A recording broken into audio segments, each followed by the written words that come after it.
Beginilah nasib Bribda Farhan dilaporkan ke Propam Polda Gorontalo usai kabur di hari pernikahan yang dijadwalkan pada Sabtu, 9 Agustus 2025.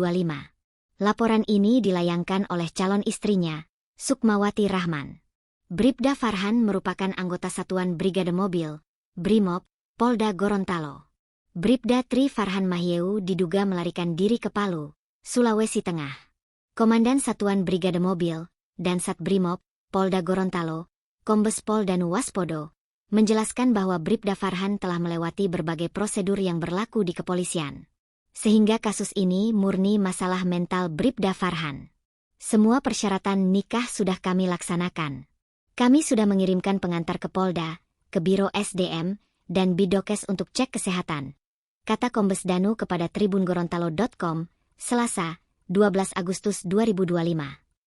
Selain itu, kedua calon mempelai juga telah menjalani tes psikologi dan tes kehamilan untuk calon mempelai wanita.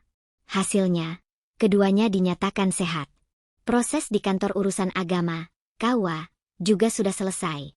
Bahkan sidang Badan Pembantu Penasehat Perkawinan, Perceraian, dan Rujuk, BP4R, telah digelar. Saat itu, kedua calon mempelai dan keluarga masing-masing berkumpul. Mereka saling menanyakan apakah ada masalah, dan semuanya terpenuhi, tambahnya. Meski demikian, pernikahan batal dilaksanakan karena pada hari H, Bribda Farhan justru tidak hadir. Ini murni masalah mental anggota. Institusi sudah bekerja dengan baik, tegas Danu.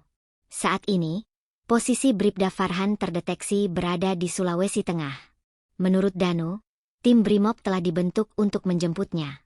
Kami terus memonitor, dan tim sudah dibentuk untuk menjemputnya agar kembali mempertanggungjawabkan perbuatannya, ujarnya. Terkait dugaan pelanggaran, Danu menilai Farhan melanggar disiplin karena pergi keluar daerah tanpa izin. Hanya sebatas pelanggaran disiplin karena dia pergi ke Palu tanpa izin, pungkasnya. Sukmawati merasa kecewa karena Bribda Farhan tidak hadir di acara akad nikah yang dijadwalkan pada Sabtu, 9 Agustus 2025. Padahal, 2 hari sebelum acara, mereka sempat mengantar undangan bersama. Bahkan saat H1, Farhan menjemput pakaian adat yang akan dikenakan saat akad nikah. Namun, pada hari H, Farhan tidak hadir di lokasi akad. Ponselnya tidak aktif, dan keberadaannya tidak diketahui. Ketika dihubungi oleh Sukmawati, Farhan mengaku sedang berada di rumah.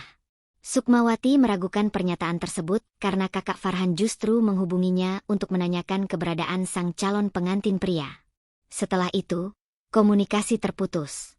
Pesan terakhir Sukmawati yang meminta Farhan pulang demi menenangkan orang tuanya tidak dibalas. Sukmawati didampingi keluarganya, termasuk Zainuddin Husain, melaporkan kejadian tersebut ke Propam Polda Gorontalo pada Senin, 11 Agustus 2025.